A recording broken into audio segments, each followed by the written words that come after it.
What's going on, everybody? Happy Wednesday. Welcome into an all-new episode of the Pack a Day Podcast. I'm your host, Andy Herman. You can follow me on Twitter at Andy Herman NFL. You can find the podcast at Pack a Day Podcast. It's Wednesday, so we're a little bit out of schedule per normal ritual and tradition here, but we're being joined today by Justis Mosqueda. You can find him on acmepackingcompany.com, of course, on social media at JUMOSQ. Justis, while we're off schedule a little bit, it's great to be chatting with you. How are you doing, my friend? Yeah, man. I'm doing great. We're going to have to get interesting filling out these episodes up until late July when Packers training camp starts again. So, Justis, this is my superpower, my friend, is figuring out things to talk about 365 days a year. Fret not. I've always got something in the hopper that we can chat about no matter what. So you don't worry about that. I got you covered, my friend. Obviously, we had the opportunity to kind of finalize the draft, open up these presents a little bit, and kind of get through everything. We had a sort of immediate post-draft reaction show. We did the Q&A right after as well, but we've had the opportunity now to kind of let the dust settle a little bit, as well as kind of just go through some of the draft classes in general. And then of course, kind of watch the tape a little bit more of some of these players. So as we kind of have had this opportunity now, is there anything that you're feeling different about? Any players that you feel better, worse? How are you feeling now that we've let the dust settle a little bit? No, because the first 6 players I'd already seen when we talked last time. I watched the last 3. Interesting guys. All have a shot to make the roster. But I think that is more I don't think they're roster locks. I think the first 6 are roster locks. Or the first 5 are roster locks. Is kind of how I think about it. Sure. The defensive tackle room, I mean, I really do see it as, and we got 2 UGA guys, and they're going to compete, and one of them is probably going to be nose tackle too. I also don't think that them being drafted, or I guess Brenson being drafted necessarily means that that's going to preclude the team from looking on the waiver wire or anything like that. I don't see him as like that level of a talent. Sure. The cornerback, Micah Robinson, watched him. His RAS chart is exactly what shows up on the field, man. When he's triggering downhill, he's a willing tackler and he looks very quick. Anytime you ask him to do a double move or, do a baseball turn or anything like that, the fact, his poor agility scores really do show up. I think they drafted him probably to be a, cover 2 type of corner. I know a lot of people look at, there were a lot of conversations about Hafley when he came in, right? Because he played so much cover 1 in the college level. And a lot of that has to do with the fact that you're playing the option so much. So you can't really play zone in the same ways, right? Because you're dealing with RPO, you're dealing with, true read options, stuff like that, basically like a millennial version, or I guess a Zoomer version at this point of like the triple option where, you're doing the read option, but then there's, a screen RPO or something like that on the perimeter. I really do think that this team wants to be a cover 2, cover 3 team, in its base. And everything comes down to, the pass rush. And if the pass rush isn't getting home, they're going to change, the picture on the back end, right? And they're going to run, cover 6 or cover 8 sometimes, which is, quarter, half. They're going to do stuff like the inverted 2, right? But I think Robinson, is like at this point in his career, his only chance on defense is if he's a cover 2 guy. You want him playing in the low hole. You want him fitting the run. You want him triggering going downhill, because it doesn't look good when anytime he has to cover any of these longer type of routes and, cover a crosser or a double move, you would think that a faster guy would be able to do that a little bit better. But his limited wiggle definitely shows up on film. And then John Williams, again, I think he's just like a fairly consistent guy who, they seem really excited about him playing multiple positions and stuff. He only played 1 on film. But yeah, I think he's just going to be a back into the roster guy who's going to compete with, Tel Ford and Travis Glover and all those other guys. So yeah, I think there's probably 1 or 2, depending on what you think of Jacob Monk, roster spots that are open on the offensive line position going into training camp, and I figure he's going to be one of the guys to compete there. Whether he makes the 53 or not, I can't tell you. I wouldn't be shocked if any of these three guys or all three guys, at the end of the draft were cut. I just don't see them as like this. I don't really see them as like these huge value picks or like hidden gems or anything like that. Like when I didn't watch Carrington Valentine coming into the draft, right? But then after he was picked by the Packers, I was like, this guy shouldn't have been around. Like clearly, right. He was not a priority watch for a lot of these DB coaches because he would have gotten a lot higher. That was Mel Kiper, Shedeur Sanders before Shedeur Sanders. Do you remember that? That was Mel Kiper's guy since like round 3. Like he kept like round 3 or round 4. I forget which one it was, but like he was the top guy on Mel's board. And it wasn't obviously to the extent of Shedeur Sanders, anything near it, but he kept being the top guy on Mel's board for the final 4 rounds of the draft until Green Bay finally took him. Yeah, I mean, he looked like that caliber of a talent. When I watched him on film, and I was like, I just can't believe this guy went in the 7th. I didn't get that feeling from either the 7th round picks or the 6th round pick. I think the Packers are in a bad position if these guys have to see the field. And unfortunately, Brinson might be a guy who has to see the field immediately because they don't have very many nose tackle type of bodies. I mean, again, we talked about this before, but when either Slayton or Clark were banged up, nose tackle 2 on the team ended up being Carl Brooks. And Carl Brooks was a guy, a lot of Packers fans last offseason were like, why doesn't he play some defensive end? So, wide range of outcomes for that guy. I will say, if Brooks, it's kind of an interesting situation, right? Because Brooks can play nose tackle in a pinch, I guess. He's going to have to play a whole lot more of it if he's, nose tackle too. Because I don't think you want to kick Devontae Wyatt in there. No. I don't know that I want Brooks either, or Wooden, or any of those guys. I don't like. Yeah. See, that's my whole thing is like I was hoping, and I've wrote a whole article about this, about why the Packers didn't address defensive tackle in the first 2 days of the draft, really. And the truth of the matter is, one, there were a lot of under tackles, and once you make the decision to pay Devontae Wyatt, you're kind of out of the under tackle market, at least in terms of what you perceive as your long-term guy, or at least in the next 2 years, right? And as far as nose tackles went, those guys all got overdrafted by a lot. Like there were guys who were, what's his name, Broughton, the kid out of Texas, who was like 170 something on the consensus board. He ends up going top 100. Jamari Caldwell goes a lot earlier than people think. Tyleik Williams went in the first round. The other kid from Texas, Collins, right? He ends up going pretty early. Yeah. Like all the nose tackles came off the board quick. So I get the Packers sitting back, but now you kind of deal with the ramifications of that a little bit. So yeah, nose tackle is going to be an area of concern for me moving forward. Cornerback, it's just a whole lot of competition. I don't think there's a leader, and then offensive line is the same thing, and that's kind of how I view the last 3 picks of the draft. I'm excited to talk about each of these because there's one I disagree with, and I think the other ones that we're in lockstep on.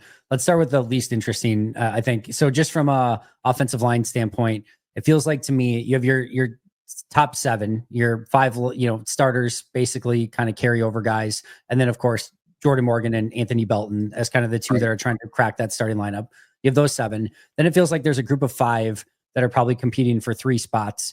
Monk, Telfort, Glover, the holdovers from last year, Donovan Jennings potentially, and then of course John Williams. It feels like there's 3 spots and 5 guys kind of competing for it. Maybe one of the other 5 guys. They've got 17 offensive linemen on their roster right now, so maybe one of the other 5 steps up in some capacity. But it feels like to me 5 guys fighting for 3 spots.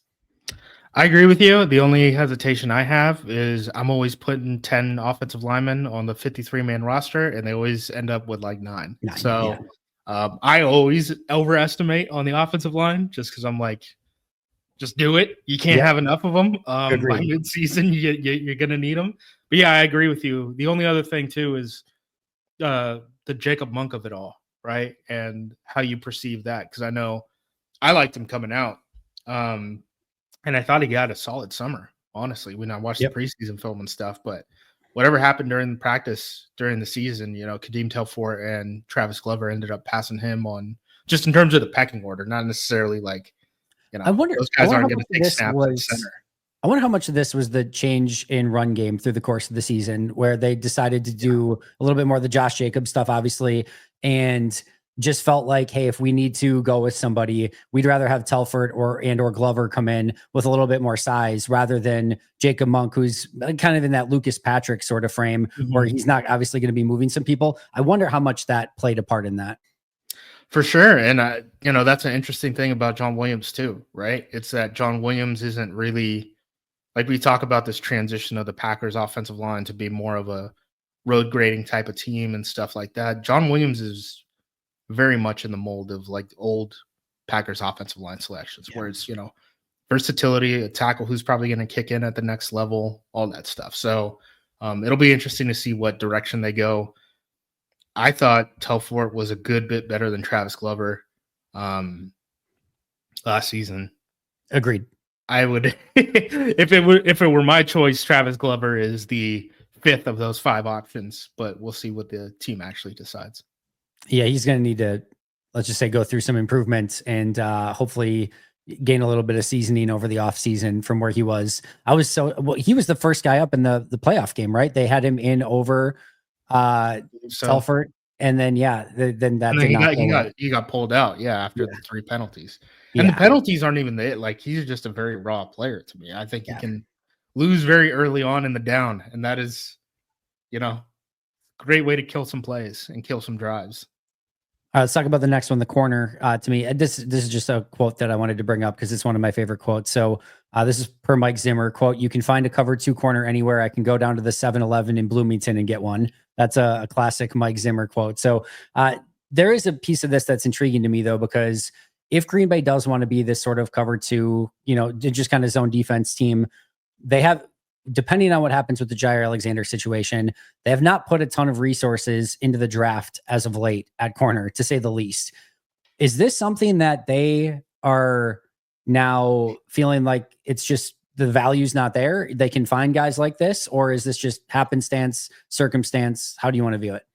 No, I think it's a lot more circumstance. I mean, the draft stuff makes a lot more sense once you're like, yeah, well, they got Keyshawn for nothing and they got Russell Douglas for nothing, right? It's not, I mean, they pay Jair. They're willing to play, top market money for a cornerback.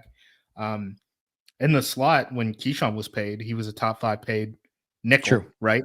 The nickel cornerback market has drastically changed since then. He was paid what, $6 million a year last offseason. Since then, this offseason alone, there's been 4 guys who have made over 10 million per year, and one of them is Nate Hobbs. So yeah, I mean, if anything, it's just like, they used to let like guys like Micah Hyde just walk because they're like, yeah, we just don't value the slot position. If anything, I'm just like, oh, they value the slot position now, right? I mean, they drafted Bullard, or I guess Bullard, you wanted him to be a safety ideally, but they were cool with playing him in the slot. And then, Nate Hobbs, who's kind of a combo inside outside guy. So no, I don't view it as them not valuing cornerback. Again, like we talked about this with wide receiver, right? Where I mentioned, I think on one of your live streams, like the Packers really wanted Chris Olave that the year he was drafted. If Lucas Van Ness had not been there, they would have taken Zay Flowers. I know that for a fact, right? Sure. So, we do a whole lot of perceiving on just like the guys that they actually turn in draft picks for, but you don't get a look at the full board. I think if Golden would have been gone and they took Harrison, I wouldn't have been shocked at all. Like that's just kind of what they are. I do think it was weird. If there's anything to criticize this draft about, the more I went through it and looked at, which edge rushers were available, which defensive tackles were available, which cornerbacks were available, the positions that fans seem to have wanted the team to address a little bit earlier. The one pick that didn't make sense to me, or that I guess I would have stood on the table and been like, yo, we got to go draft this guy, would have been Amos in the 2nd round. I thought, he would have been a guy that they would have taken over Belton, but I don't hate the Belton pick either. So I just, I thought Amos kind of fit what they needed a little bit more. And he was another guy, tremendous ball skills, more of his own corner than a man corner, all that stuff. So yeah, I don't think they're devaluing the cornerback position. I think they want to get good there. I just think, the Keyshawn deal, again, extremely valuable. A $6 million veteran starting cornerback, that's pretty unheard of at the NFL level. They spend money on Hobbs. We'll see what happens with Jair. I mean, Carrington Valentine, again, is a guy who we mentioned, like, they took him in the 7th round. But if he would have been available in this draft, even at his age right now, I think he's only like 23, 24, something like that. He probably would have been a late 2nd round pick, early 3rd round pick, right? And that's a guy that they're going to have sitting on the bench right now if Jair comes back, because Hobbs is going to play the slot and Keyshawn's going to play outside. So I don't see it as them devaluing the position at all. Totally fair. If you had to sort of, as we sit here on May 6th, if you had to handicap the battle between, say, Micah Robinson, Kamal Haddon, and Kalen King, do you have a preference, or just whoever plays better in camp? Whoever plays better in camp. I mean, Haddon, I would say, would be my leader right now, just because he's shown special teams ability. And again, I don't want that to be overlooked. Like the Packers lost Carrington Valentine and Robert Rochelle in free agency, and that's a lot of special team snaps. And I don't think that you want to do that with Carrington, to be totally honest. So, you can make up some of that stuff with, having all these receivers, all the safeties, all that. Maybe you roster another linebacker instead of keeping 6 cornerbacks, so you only carry 4, or you only carry 5. But I think that 5th guy has to play teams, and Haddon is a guy who's kind of done it. So I think I'd handicap him, the rookie, and then probably King. I know King is the apple of everyone's eyes. You can't get people to stop talking about King, but King was not a priority for this team last year. 327 special team snaps combined between Valentine and Rochelle this past season. So that's a lot. It's not nothing. So definitely something that they're going to have to replace with those corners. And we'll see Haddon, King, Micah Robinson, who's potentially up for that battle. All right, the last one, the one that, again, maybe we don't see 100% eye to eye. I was really impressed with Brinson, just in the tape that I had the opportunity to go back and watch through really his entirety of his career. I thought he was a little bit undervalued. I was kind of stunned when I first watched him, just at a first glance before we did kind of the recap. I'm like, yeah, he's just a guy or whatever. Then the more I watched him, the more I thought he could actually anchor better than I thought, hold up against double teams. It wasn't consistent per se, but it definitely showed on tape. That's the biggest thing that I struggle with, because I'm like, fair enough. You're supposed to be NT2, and buddy, I need you to hang on to these double teams a little bit longer, because there's sometimes, like the Alabama game, where Proctor, who, and maybe that's unfair because Proctor was, 5-star recruit, dicked around with Alabama and Iowa for a long time, and bounced between the teams. He's probably going to be a 1st-round pick next year, but you just see him get caved in on a down block or a double team or something. I'm just like, all right, we'll see by the end of the summer. We'll see how much you develop, bud. Yeah, that's fair. The consistency was definitely a little bit concerning. And obviously he was not asked to play a ton of snaps at Georgia. He had the opportunity to kind of rotate in with all those amazing players at Georgia. But I don't know. I was a little bit higher. I think I'm a little bit more excited about him after I went back and watched him a little bit more. But we'll see. It's not, again, and I talked about this when I did the Brinson breakdown. I just did an episode of the biggest questions remaining this offseason. And to me, the depth behind Kenny is still, to me, right up there with the biggest questions, where if Kenny just doesn't, if like Kenny takes another step back and just, I don't think that's going to be the case, but if he takes another step back and or is injured for any significant period of time, they're definitely in no man's land. And there's not anybody out there. Like, good luck finding any sort of nose tackle right now in the free agent market. It's ugly. Yeah, again, maybe something pops up at cut downs, but I think we've talked about this before, where it's like, dog, if Kenny goes down and he's out for any significant amount of time, we're losing a draft pick because we're trading for someone. Yeah. It's not a great situation to be in. It is one of all the things that caught me off guard this offseason. I will say I've been very caught off guard by how important teams valued nose tackles. And just defensive tackles in general, because you look at like somebody like Dalvin Tomlinson, the contract that he got in Arizona.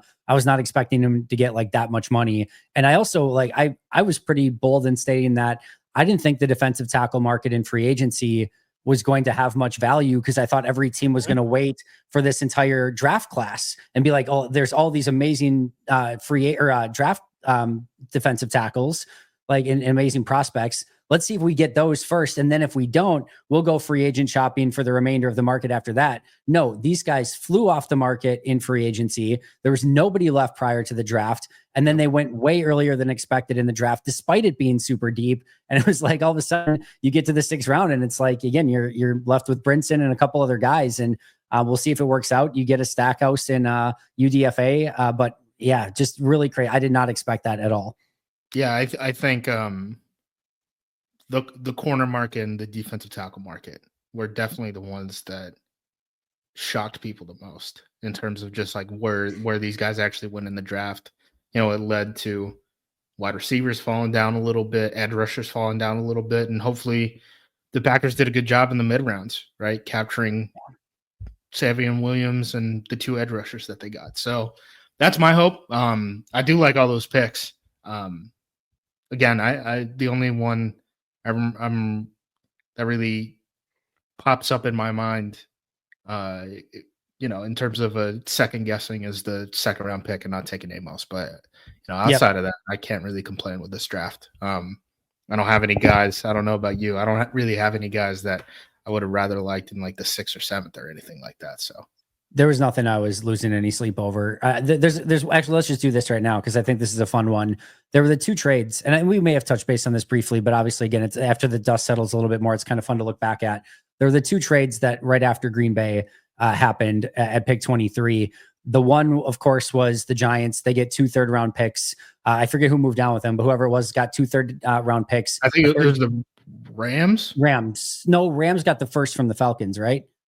That's what it was. Rams moved out after the Dart trade because people thought that the Rams wanted Dart. Yeah, you're right. Correct. I forget who the team that moved back in with the other deal. Doesn't matter. They got a 3rd round pick this year and a 3rd round pick next year to move back. I want to say 10, 12-ish spots in that situation to get into the early 2nd round. And then of course, the one that happened a little bit later was you moved to pick 46 in the 2nd round. You give up a late 3rd rounder this year. In this case, it would have been basically like Green Bay's 4th rounder this year, would have been pretty equivalent. And then you picked up a 7th rounder this year, but you picked up the Falcons 1st rounder next year. Benefit of hindsight. And again, we don't even know if these deals were offered to Green Bay, if they knew they existed or not. It seems like there were some deals out there because Goody said there were opportunities to trade down in round 1. Then he didn't have the opportunity to trade down in rounds 2 or 3. So I'm assuming that these were probably the teams that were calling him with similar offers. Would either of those been enticing to you in hindsight? Getting the Falcons 1st round pick for sure. That's the one where I'm like, I mean, I just think that's a horrendous deal. I mean, you look at what the math works out at, like in terms of any of like the advanced numbers, not like the Jimmy Johnson trade chart. I don't think anyone really looks at that credibly anymore. I mean, Correct. Maybe you do it to turn it into content, but I don't think anyone is like, this is the correct way to value draft picks. The Falcons would basically need to win the Super Bowl next year for that trade to break even. I don't think the Falcons are anywhere close to that, man. Nope. So I give me the Falcons 1st round pick. Like that might be a top 10 selection. I don't think that's a playoff team. So yeah, I would have done that. The Giants trade, I probably wouldn't have, just because I thought Golden was the best player on the board, man. And you know, in a mock draft scenario, you're cool with trading back and stuff like that because you thought maybe all of, you know, Walter Nolan, Kenneth Grant, Derek Harmon would have been available at 23. You can move back a little bit and still grab one of them. None of them were available when the Packers were up there in the draft. So I was cool with them turning in the pick for Matthew Golden. If I would have known the Falcons trade was out there, I probably would be a little pissed that we didn't do that. But all right, so let's game this out a little bit because this is fun, right? So they draft Matthew Golden in the 1st. Let's just say it would have been straight up for the 4th round pick instead of the 3rd. It's a little bit different, but you're trading the 23rd instead of the 25th, yada, yada. They don't get the 7th rounder in return because of that. So you're basically trading Matthew Golden, and in this case, Baron Sorrell, who is your 4th round pick. So again, we don't know how this would butterfly effect, but just for fun, Matthew Golden and Baron Sorrell for pick 46 and a 1st rounder next year. We don't know obviously what the 1st rounder is going to be, but here's just an idea of what was available at pick 46. Terrence Ferguson, the tight end, went at 46. Will Johnson, the corner, went to the Cardinals at 47. Ursary, the offensive tackle, went to the Texans. Demetrius Knight, the linebacker, to the Bengals. Elijah Arroyo, tight end. Nick Scorton, defensive end. The UCLA defensive end goes 52 to the Titans. And then just Ben Morrison. And then, of course, you get to Anthony Belton. So anyone that would have been on the clock there, again, Green Bay would have taken anyway, obviously. So if you wanted a wide receiver, the next 2 to go would have been Trey Harris and Jack Besh. Trey Harris went 55 to the Chargers, Jack Besh 58 to the Raiders. So again, benefit of hindsight, just gaming this out for the sake of just kicks and giggles, nothing more. You trade Matthew Golden and Baron Sorrell. You get next year's 1st round pick. Who you taking at 46 in this scenario? So, I mean, I would have taken Amos. There you go. That's a fair, too. Or I guess you take Belton and then Amos, or in that situation, I guess. But the way that the Packers talk about it is really interesting, though, because they basically said, we waved goodbye to Savion Williams when we turned in that pick for Anthony Belton. So I think that there's a scenario if they take that Falcons trade, they still end up with Belton and Savion Williams. They just end up drafting Savion Williams a little bit earlier, right? And then and then maybe take Sorrell in the 3rd. So I wouldn't. Again, in that scenario, only thing I'm complaining about is like, why didn't we take Amos, right? So again, I see a lot of value in that Falcons future 1st round pick. It would be pretty interesting if you end up with the exact same draft, just no Matthew Golden, and then a 1st round pick next year in return. That's a really interesting dynamic if it would have ended that way. Yeah. So I think that's a really interesting way to look at it, where it's like, okay, would you trade Matthew Golden for a top 10 pick next year? Oh, the potential for it, for sure. Potential for it. I don't know, man. I've seen Michael Penix play football.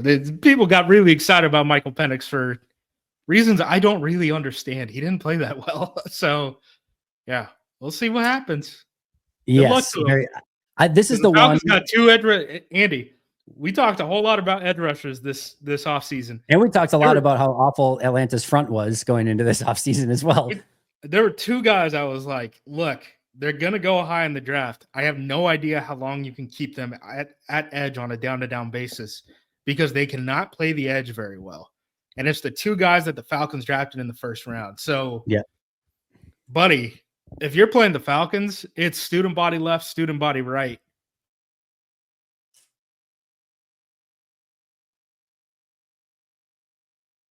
Ollie, not a great situation, I don't think. I wouldn't have done those trades if I were in the Falcons situation. No, that was one of my least favorite drafts of anyone, in large part because of giving up the future first. But they needed help up front. We'll see if it works. They certainly got a couple pass rushers, but I'm not super keen on where Atlanta is headed right now with those picks. I digress. Let's kind of go back to Green Bay for a moment. Any of the UDFAs stand out to you at all? Yeah, same guys. Stackhouse, I think he's going to be in competition for that nose tackle, backup nose tackle position. He's done it before. I don't really see a big gap between him and Brinson. I know, depending on whose rankings you look at, like one guy might be ahead, would have been ahead pre-draft, one guy might have been behind, but it flips pretty consistently from evaluator to evaluator. And then Dumas Johnson, I guess he dropped the hyphen, right? It's just Johnson now. Just Johnson now. The linebacker out of Kentucky. He was a former UGA guy, got banged up at the end of his Bulldogs career, ended up transferring to Kentucky for his final season.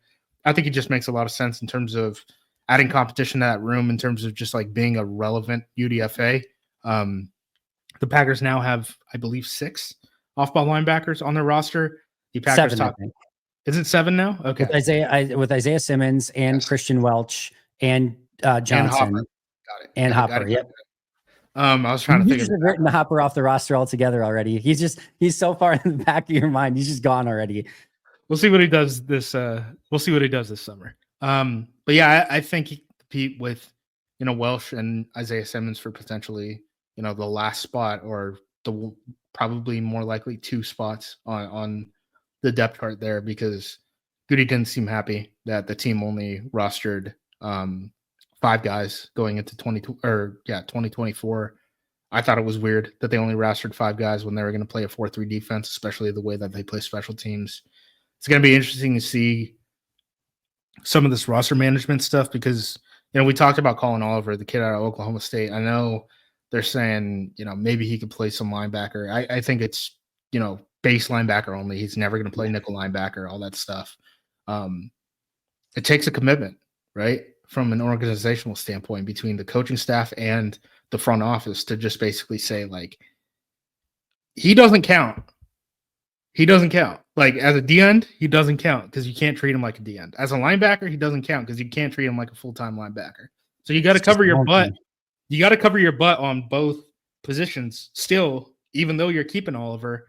But he's going to give you a lot of pass rush. And, you do the risk versus reward of how that messes with your roster numbers and stuff. So I think that they're probably going to have to carry more players at the linebacker position, even without counting Oliver towards that linebacker spot, which is going to be interesting, right? Does that mean you only keep 5 corners? Probably, but there's probably not a 6th corner that you want to keep on this team. No, I know. Does that mean you only keep 9 offensive linemen? Okay, you've kind of been doing that recently.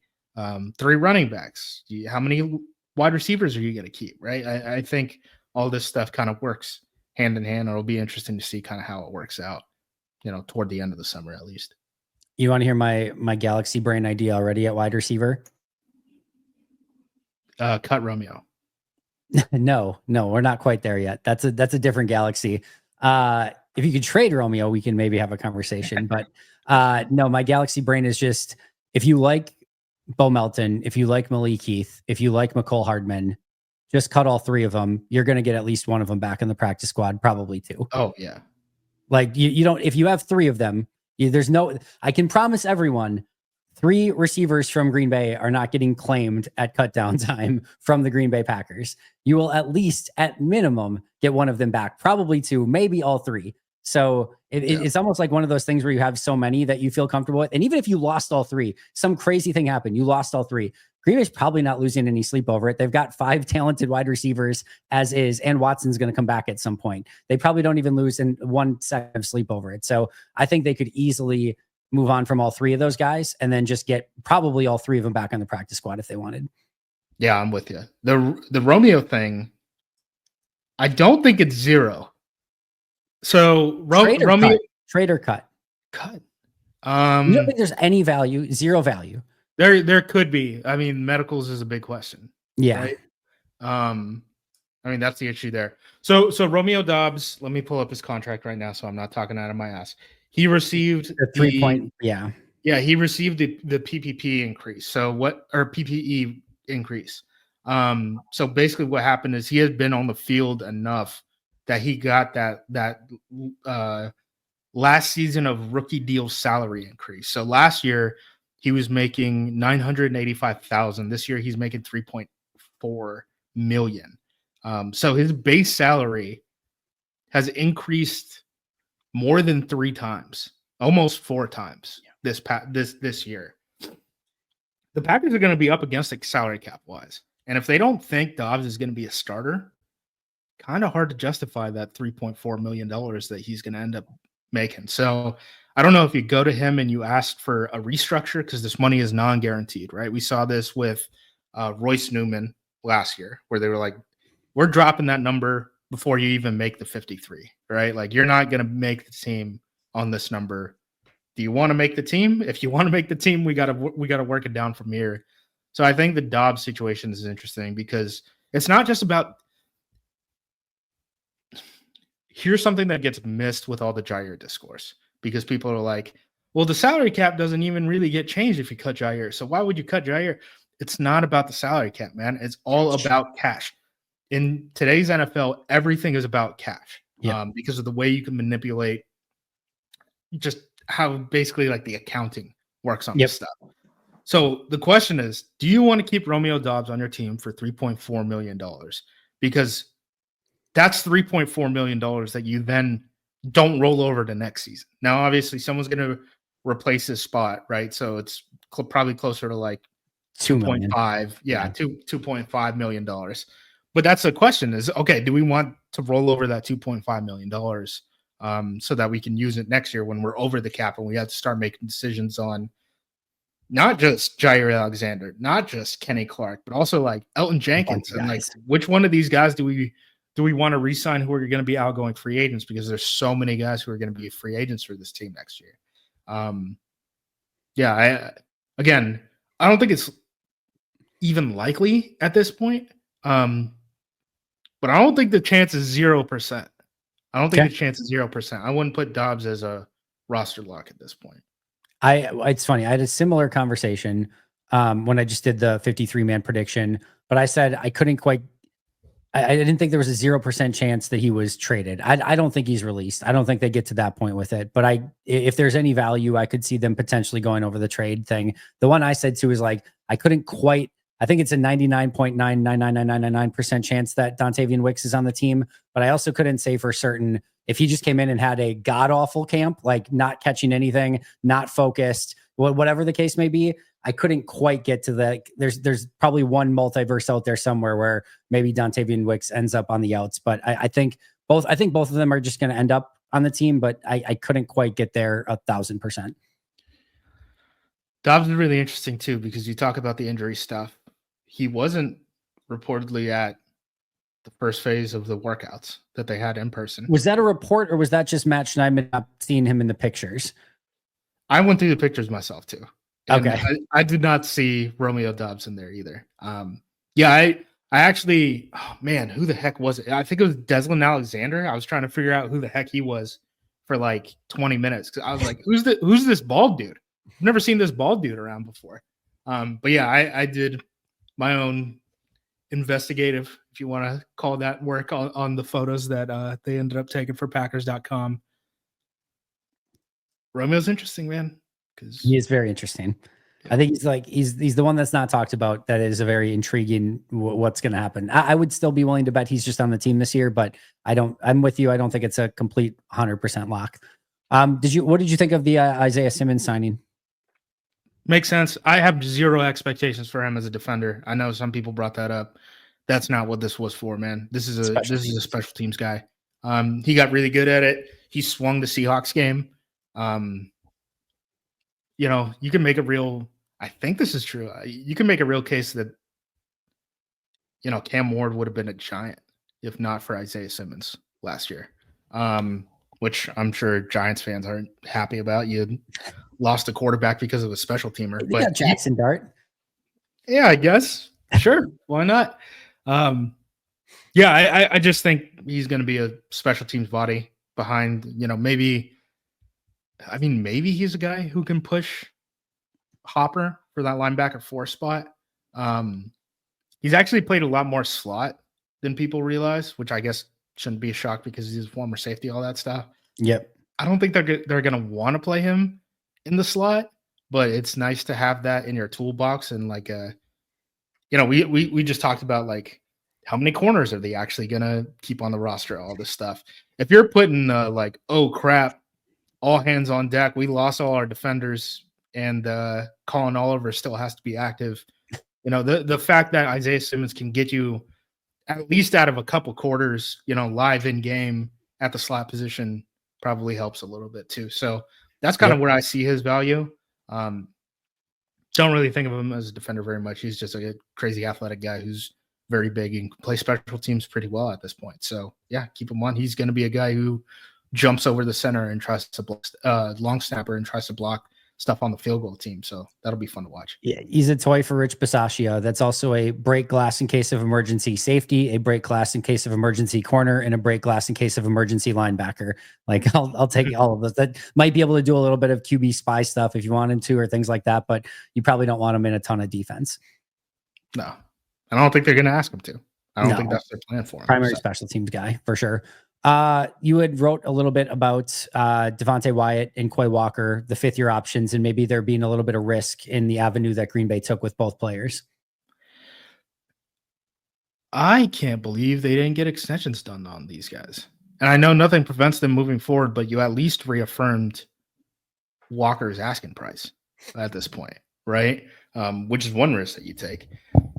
I thought both were going to come in around $15 million per year. And the logic for that was for Wyatt, it's Tershawn Wharton. Tershawn Wharton, I believe, started like 12 NFL games, was 5 years into his NFL career, or 5 seasons into his NFL career, played for the Kansas City Chiefs for 5 years, hit free agency, signed with the Carolina Panthers, was sort of like a one-dimensional pass rush guy.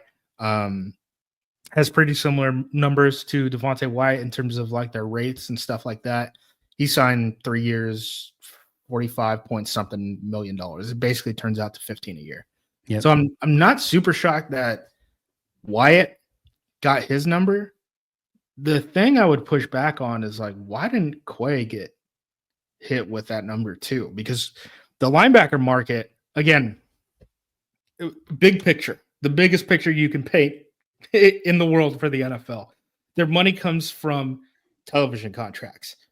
Television contracts are now synonymous with streaming. Smart TVs are now tracking streaming numbers better than they ever have before. And that includes, YouTube TV, all that stuff. Streaming services are now seeing what television, the television industry saw a lot earlier, which was, hey, if we don't have the NFL games, a lot of people aren't subbing to our thing. So the fact that YouTube TV has NFL Sunday Ticket is a massive boon for them. The NFL, in terms of ratings, it's going up, right? You guys saw all the posts, all the blasts from PR companies about the draft, 2 weeks ago, right? Where they're like, most watched ever, day 2, day 3 through the roof. We're going to have 1 million people at the draft in Washington in 2 years, right? All that stuff. The NFL is going to opt out of its contract option in 2029 and get to market. They're going to go to streaming services, and the streaming services, which they got a lot of money between Apple, Amazon, they basically get to run the country at this point, right? They got that much money. They are going to pay out the ass to get the NFL, and the salary is going to increase a lot. Well, between now, current times, and 2029, right? The NFL salary cap is going up about $20 to $25 million per year. Andy, who was the last star free? I mean, I guess you could say Saquon, but outside of like Saquon, right? There's not a lot of guys who are like, hey, this guy's an all-pro coming off of a rookie deal. He's hitting free agency. It's not happening. So the market movement, you're not seeing. So your teams are getting a lot of money. They're paying all their stars. These stars aren't getting the increases that we're used to because stars aren't hitting the free agent market, which is where the biggest gains come from. Yep. So what's happening is clear starters who are non-Pro Bowlers are the guys who are sucking up most of the money in free agency. Those are the people who are receiving the biggest increases. So you see a Nick Bolton who's an iffy linebacker, right? Very much so. Q rating in Kansas City is not great. He's getting $15 million a year. Sherwood, the kid from the Jets, who started for one season, Andy, and was not really talked about as a $10 million guy until, you get like Peter Schrager and those guys reporting like 2 weeks before the draft and like, surprising guy who might get a whole ton of money, Jermaine Sherwood, he ended up getting 15. If Quay hits the open market, he's getting 15. So I understand the whole argument of like, well, they're using edge rushers in part of the calculation for the linebacker position because it's all linebackers. It's also 3-4 linebackers, all this stuff. Yep. Walker's position is one that is like astronomically rising because those are the guys who are hitting, NFL free agency, like I mentioned.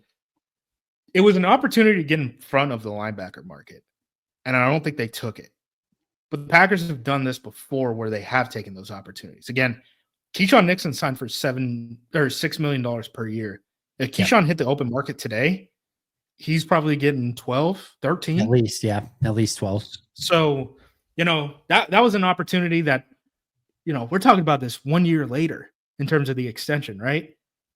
You saved 50% of the cash that you had to end up spending on Keyshawn. Now, I don't think Quay's going to bring in $30 million a year. I don't think it's going to be a 50% type of thing, right? But I do think that there's a scenario where both just the way that the market moves, like their asking price might be like $20 million for either Walker or Wyatt.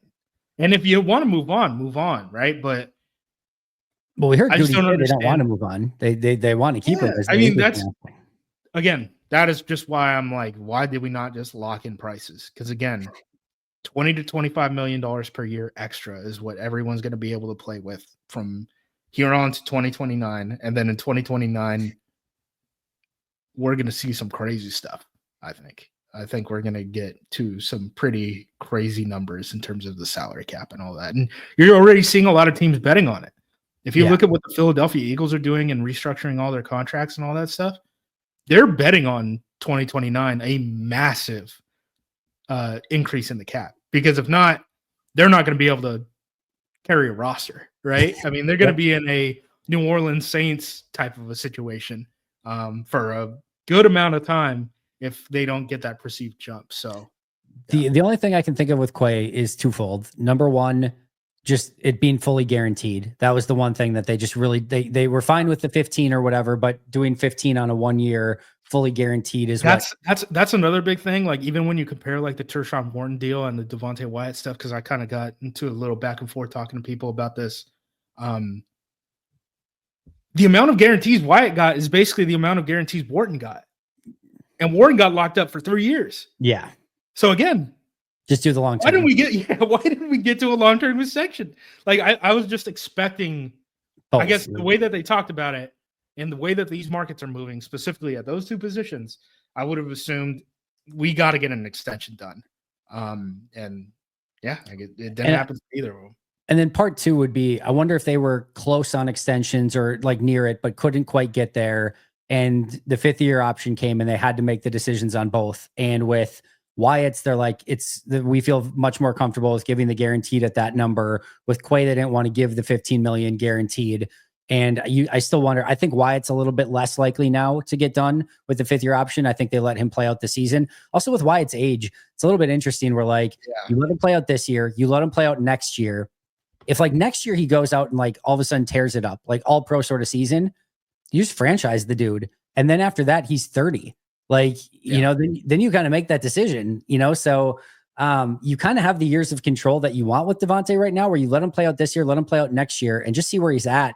And I'm kind of fine if he just kind of looks like the way he has been now over the last whatever, you just let him walk after that. Or if he's great, then you have some options still in your toolbox to kind of work with it. With Quay, I wonder if they were maybe close on it and they're still very hopeful of this, but felt like if they gave the 15 mil guaranteed, it was almost going to give Quay a little bit more, like if it was going to give his side more leverage on it. I don't know who would have more leverage in that situation, but I don't know. Hopefully they're just close and they get, because I could see where if they're thinking 15 mil per, if they could get a 3 year, $45 million extension done without as much guaranteed, they get that done next year, then it's less next year. And then the more of that money is in the future years where that cap does go up, you could still see it making sense that way rather than just 1 year, 15 million fully guaranteed. Yeah, it was just not what I was expecting. Yeah, so it's fair. It's not a huge deal. Like it's not keeping me up at night or anything, but I'm still trying to like figure out what the plan was going in and what happened. I'm really interested in that. Because again, I did a lot of work on this, right? I mean, for sure looked for the player comparisons in terms of the contract. When I saw a linebacker market going up in free agency, I was like, what does this mean for Quay? All that stuff. And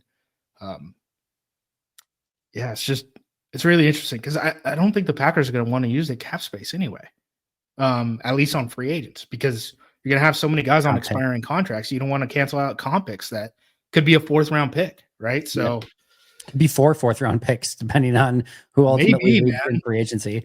Yeah. It's going to be interesting. All right. Before I get you out of here, last thing, I did a episode yesterday, basically detailing my 12 biggest remaining questions on this team. I just want you to pick one of them that's intriguing to you.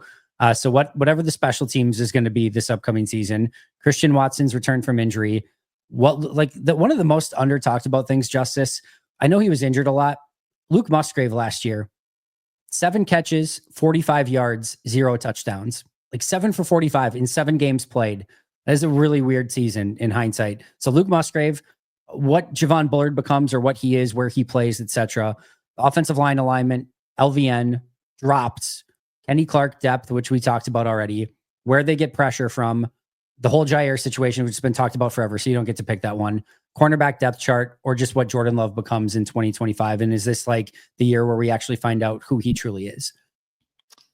I guess Love is a pretty big one, right? So That was my number one. Yeah. Yeah. I think Bullard is really interesting too. LVN, just like how a lot of these young draft picks, high draft picks, kind of fit into the overall puzzle. I guess is the general theme, but yeah, I mean, Jordan Love, yeah, that would be a. If you want to throw 50 touchdowns, dude, go for it. I'm not going to stop you. Yeah, I'm very interested. I was talking to Pete Doherty for the Day radio show, and he mentioned that Mike Holmgren was a huge believer that your third year as a starter is when you can really tell. And you kind of saw Aaron obviously Aaron won the Super Bowl his third year as a starter. Brett was really starting to kind of break out as well in his third year as a starter. Again, it's different for everybody, but I do think we saw a very intriguing first year. Second year had all the injury situations that he went through. And I do feel like this is really going to be sort of the tone setter for what Jordan is for probably the majority of the remainder of his career. Not to say he can't get worse or better a little bit here or there, but it feels like this is kind of the floor setter, the tone setter for who he kind of is. Yeah, for sure. And I think it'll probably decide how aggressive the team wants to be salary cap wise.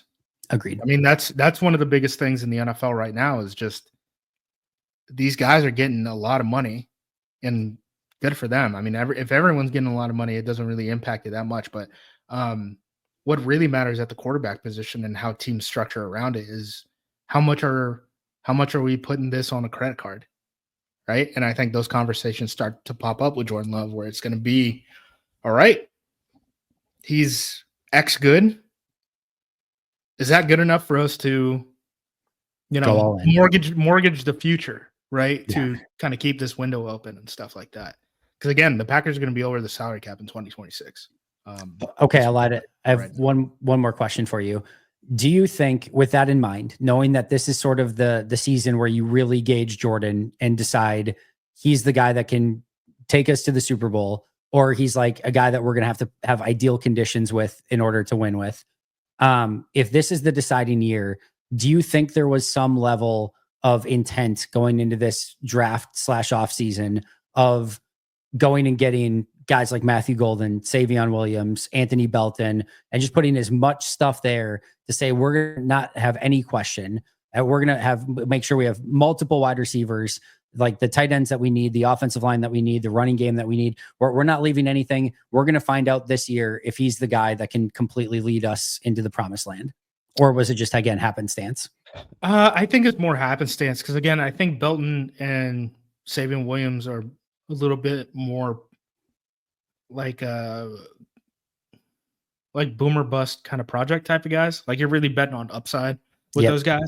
I think maybe those conversations happen with Belton versus Amos in the second round, right? A pick that we've talked about a lot. But I think they turn that pick in for Golden every single time in that scenario. If one of the defensive tackles would have been available, maybe things are different. Again, I think Harrison was in the mix there. So yeah, and you can even look at their visits, right? At this point, their visits are important, tied to who they think is going to be available to them that they actually want to draft, right? And it's not a whole ton of wide receivers or offensive line. Like, they brought in the top receivers, but only one of them fell, and that was the one that they ended up taking. They brought in a lot of defensive tackles, a lot of edge defenders, a lot of cornerbacks, high end in the draft, top 100 picks. So I don't think that was their mindset. I just think they took their players. Yeah, I think so too. That's my take on it as well. Just more curious what you're thinking. Do you think the Panthers, when they see like Ted McMillan's visiting Green Bay, do you think they're just like laughing, being like, "Oh, that's cute that some team in the 23rd pick is having Ted McMillan visit when we're going to take him at number 8?" Yeah. But I would have thought the Dallas Cowboys were laughing about Matthew Golden taking a visit to Green Bay too. So very true. If you would have asked me, I probably would have guessed. I don't know if I would have guessed Golden would have gone before Green Bay, but I would have thought that before Tet, but I would have thought there was a better chance Tet lasted to Green Bay than Golden, if that makes any sense. No, it makes total sense. A lot of people thought Carolina was going to take the guy Atlanta ended up taking, the kid from Jalen Walker, the kid from Georgia. So I think that was probably one of the bigger misdirections, honestly, in the draft, because I think it was, if you knew people in the league, I think it was pretty chalk. I think I popped into your stream right before the draft, and I was like, here's how the first 6 picks are going to go. If Cleveland is picking at 5, it could be Mason Graham. The one thing I didn't think about was if Graham goes 5 and Genty's available at 6, what would the Raiders do? Sure. A lot of people knew that Kelvin Banks was a guy that they really liked. He could have gone a lot earlier if that trade to 2 didn't happen. But yeah, I think the Carolina pick was probably not mocked correctly. Selection, one of the more not mocked correctly. Did Carolina actually hold things close to the vest? Did they do something well organizationally? Like this is a new league for them. Yeah. Well done, Carolina. Well done. Justis, what do you got cooking at Acme Packing Company? Whatever I can get my hands on. I have a list of a couple of things that I want to write about. You don't have people voting for the first round of 2026 draft yet? Not yet. Not yet. I haven't touched the 2026 drafts because good for you. People can't even decide if Arch Manning is going to go number 1 or if he's even going to be in the draft class yet. So yeah, I leave that. I know my buddy Nate Tice for Yahoo Sports. He's not a guy who's just going to list guys for no damn reason. He actually watches tape on a lot of these guys. He probably was working on this the last month going into the draft. He dropped like a top, I can't remember if it was top 20 or top 25 prospects going into this season. So it was 25. I'm going to trust his word on that for now. I will say one thing I was bummed about when I have looked at 2026 mock drafts is I'm like, all right, where are the nose tackles at? And there's like one kid from Clemson who's apparently like a, first overall pick type of talent. That's Woods, right? Yeah. I've seen a little bit of him. He's fun. And then that's it. That's it. That's all they got for the defensive tackles in the first round. So great. Swell. Yeah. Yeah. I'm a little worried about the spine of the defense, Andy. I wonder if that's why these guys went a little bit earlier. Again, some of these teams know a year ahead of what's coming next. Yeah. And I wonder if they're like, hey, there's no defensive tackles coming out in 2026. So you should probably shop for them now. And a lot of teams did. They sure did, man. Again, we're going to look back and some of the defensive tackles, particularly nose tackles who went, day 2 really, and cornerbacks who went day 2 in this draft are going to be some of the bigger busts in this draft, just by a volume perspective. For sure. The amount of overdrafts that happened usually historically, that doesn't pan out well, right? So we're going to see some things where it's like this 5'7" corner got picked on the top 100. He played 2 games in the NFL before he was cut. Some weird stuff's going to happen at these positions. One of the things that's really hit me, especially with the Anthony Belton pick too, is it's never the fun thing to do, whether you're drafting a nose tackle where Miami took what's his face? Yeah. Or again, where the Lions took Williams.